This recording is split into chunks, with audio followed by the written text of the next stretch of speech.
Welcome to the JP8Report. This is James Pierce with the JP8Report with a 2026 election interview with Justice of the Peace candidate for Precinct 2, Richard Sapp. Good afternoon, everyone. Welcome to the JP8Report.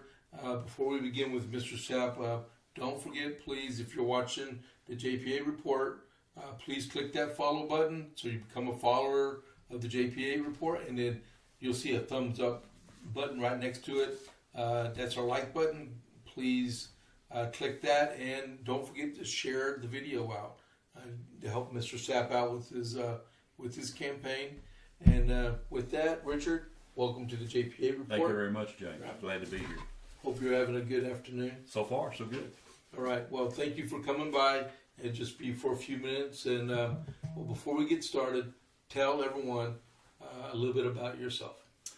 My name is Richard Sapp, and I am a candidate for Justice of the Peace, Precinct 2 in Bell County. I'm a Christian conservative, lifelong Republican, and a lifelong Bell County resident. My wife, Ada, and I have had a Salado address for almost 20 years. I was with the Temple Police Department over 32 years as a major crimes investigator, a detective. I also have been a college professor for 20 years, which was a parallel profession for me that I started while I was a police officer. And I've done that for about 20 years. I taught for 12 years at the University of Phoenix, and that was with counterterrorism and forensic science. Have a master's degree in criminal justice from Tarleton State University, bachelor's degree from criminal justice from Regents College. I've attended A&M School of Law, and I'm a member of the American Bar Association. I believe that service above self and integrity above all else are important qualifications to have, and these are the ethical and moral standards that I've always operated under in my professional career and in my private life. So that's kind of who I am, James. Okay, cool. So we'll go ahead and get started with the questions here. What specific legal, law enforcement, or administrative experience do you have that best qualifies you to manage a high-volume docket, including evictions and small claims? Well, during my time with the Temple Police Department, I was not only a major crimes investigator and investigating just anything from RICO to runaways, but I was also worked in administration for many years, in and out. During my time, I supervised specialized units. I spent many hours working on line item budgets, preparing them, and also enforcing them. But I've also worked under the personnel sections of policing, that I've been part of the hiring process, and I've been part of the firing process. So I have a lot of administrative values that I bring to the office. But not only that, during my college careers, I also took management and finance. So I'm well versed in this area, and I know that this particular office has one JP, it has 5 clerks, and it has an $800,000 a year budget. And this is not uncommon to me. I'm well versed on that management style. And what is RICO? Organized crime. Okay, all right. Just in case someone doesn't know, all right. And how do you view the role of the Justice of the Peace in serving the community, particularly for citizens navigating the court without an attorney? Well, the Justice Court, of course, is not a court of record. It's a low-level court, but the Justice Court's also known as the People's Court. This is the court that the average citizen is most likely to come in contact with. Now, JP's office covers many, many, many areas. The Justice of the Peace is the coroner. And in 254 counties in the state of Texas, we've only got about 13 to 14 medical examiner offices. According to the Code of Criminal Procedures, any county with less than 2.5 million people, that the justice of the peace will be the coroner. So we have almost 850 JPs in the state of Texas, and a big portion of them do serve as coroners. That's one aspect. The small claims court is one aspect of it. Also, the low-level misdemeanor court that the JP will preside over. But the justice of the peace needs to be somebody. This is not just a position for somebody who needs a salary and benefits. This position calls for somebody that's got God in their heart and proven service, that knows how to walk people through difficult circumstances. Because difficult circumstances are going to come along. I'm sorry, but that's just kind of part of it. And I am that person that out of 32 years of working with the citizens, I have helped literally hundreds of people during tragic situations, and I know how to put my arm around somebody and get them across the finish line and get them the help that they need. Okay. Well, how will you ensure fairness and impartiality when deciding civil cases up to $20,000?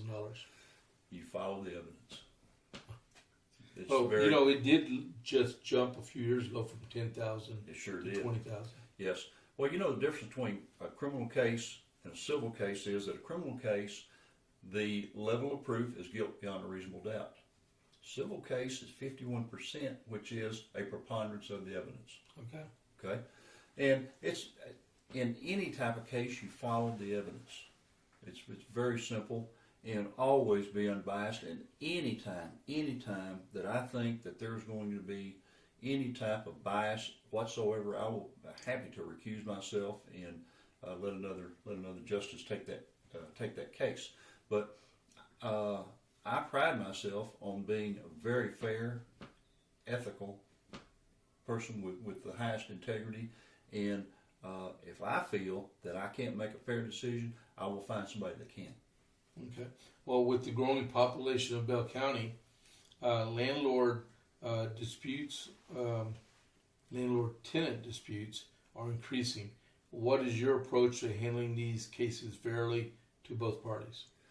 We'll listen to the evidence and be fair.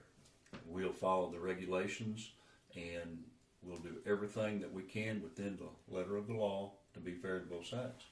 That's the promise that I make, is that I am a fair person, and there will be parity in this court. Okay.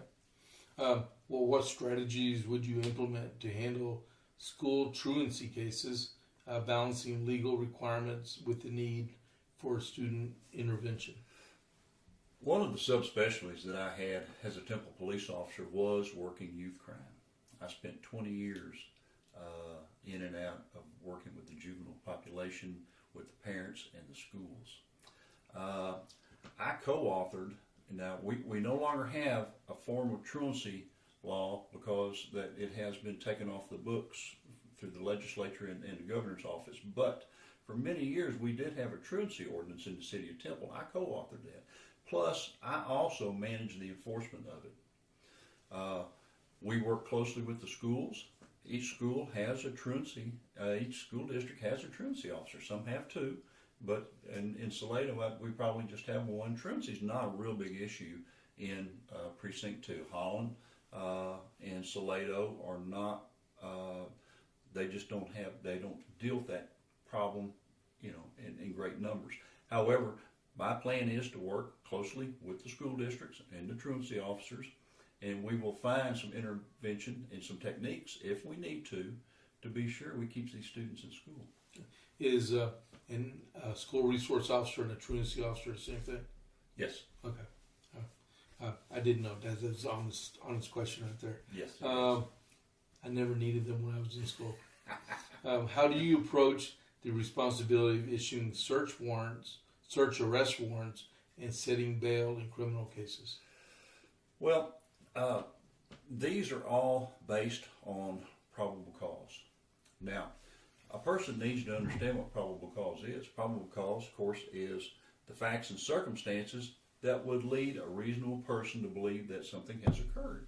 Now, each law in the state of Texas, per the family code, penal code, and code of criminal procedures has a set of elements. These do not change. That it is the who, what, where, how, and when of every offense. Now, each affidavit must meet that standard, or it goes back to the officers, and we're going to redo it and be sure that it is right. That's one of the reasons that I feel strongly about my qualifications, having taught criminal justice as a professor for over 20 years, having been a detective for over 32 years and handled many hundreds, if not thousands of cases, that I know what probable cause is. And I know exactly when it's right and when it's not right. But what we will do is we examine each case. We look at the probable cause affidavit. We want to be sure that it's right. Number one, we don't want a case kicked out of court because you got a bad affidavit. And you got to know affidavits before you can figure out if one's bad or not. If you got a JP doesn't know what he's doing, you're going to have issues, okay? And if you got somebody that, while every crime is a tragedy, not every tragedy is a crime. There's sometimes that we have to use a little bit of common sense and look and follow the evidence. I don't want somebody that has not committed a crime to end up going to jail. I want to be sure that we catch that at the justice level if we can, okay? So, just having the knowledge and the background to do these is very important. Okay. Well, as the JP is responsible for death inquests, we were just talking about that just a few minutes ago, how would you manage this sensitive duty in a timely and respectful manner? Well, you reply to every one of them. According to the Code of Criminal Procedures, every JP, AJP, shall respond with an inquest to every death call. Every time a JP is called to pronounce somebody, you shall do an inquest. Now, an inquest could be as little as a couple of questions, maybe a photograph, and just a couple of signatures, or it could go all the way to a full-blown autopsy. Okay? Now, having been a professor teaching forensic science for 12 years on a graduate level, I'm considered a subject matter expert in the academic world in forensic science. So, now, also you need to understand that that if somebody, an example is that if somebody falls off a ladder, breaks his leg, he's go to the hospital, he's in surgery, and he dies from his leg. And the doctors call to say, hey, you need to come pronounce this person. The physicians won't pronounce him because he did not die of natural causes. He died of an accident. The basic premise was that the leg is what caused the death, not the surgery. So you have to be willing to work with the physicians. You need to know what the law is. And above all else, have the patience and the tools, because you're running a mini investigation. Every time you do an inquest, that is a mini investigation. And spending 32 years as an investigator does give me a little bit of a edge in that area. Okay. Well, how do you plan to reduce your backlog and ensure swift and efficient justice in your precinct? Well, we're going to take full advantage of our clerks. Well, a JP is the conductor. The clerks are the engine that drive that train. And we'll do things in an efficient manner. And we'll get those cases worked out. If there's a backlog, we'll take care of that. If we have to open up on some weekends, some evenings to accommodate citizens, we'll do that too. Do all JPs have 5 clerks, or each No. JP No. office? Each JP office operates independent, and that is what we have in Precinct 2. Precinct 2 does a very high volume of cases, and not each precinct has that many clerks. I don't think Precinct 1 has that many, but don't hold me to that because I don't know for sure. I don't think they do quite the volume that 2 does. However, Precinct 4, I think they may have more than that because they do an extremely high volume of cases. Okay. Well, how would you collaborate with local law enforcement and mental health professionals to handle cases involving mental health issues? I want the mental health deputies to have the tools that they need, because this is a major problem in our society, and that we have people that are on the streets that have a lot of mental issues that probably shouldn't be on the streets. But then it becomes a public safety concern, and we're using our jails as mental health facilities, and we need to find resources and work with our community to be sure that we have outlets, that we have resources that we can kind of funnel and get these people to that need the help if they do. Okay. Well, given the high stakes, local nature of this office, what steps would you take to ensure public trust and integrity of your court? We have an open court policy. You're welcome to come in and sit and watch our court anytime.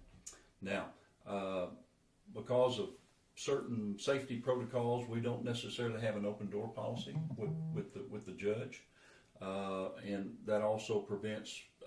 We have to screen our people that are not always happy with the judge. We have to kind of make arrangements for those we don't want to, somebody that's unhappy just walking in. But I am in the community a lot.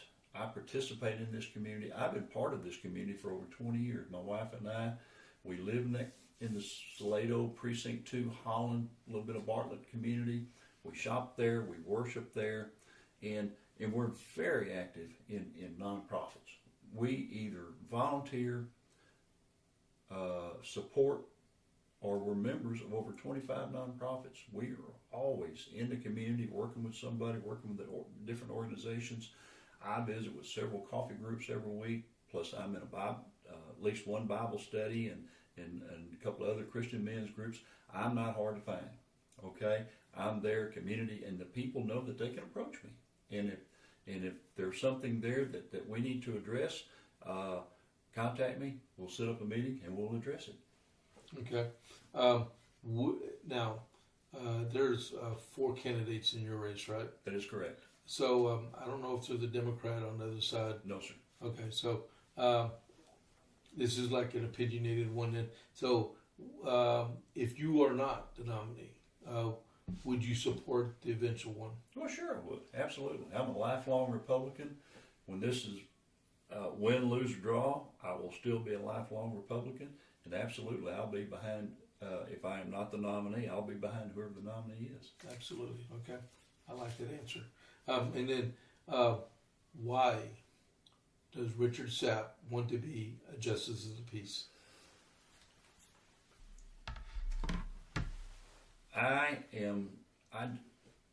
Again, this is not a position for someone who needs a paycheck and benefits. I don't need a paycheck and benefits.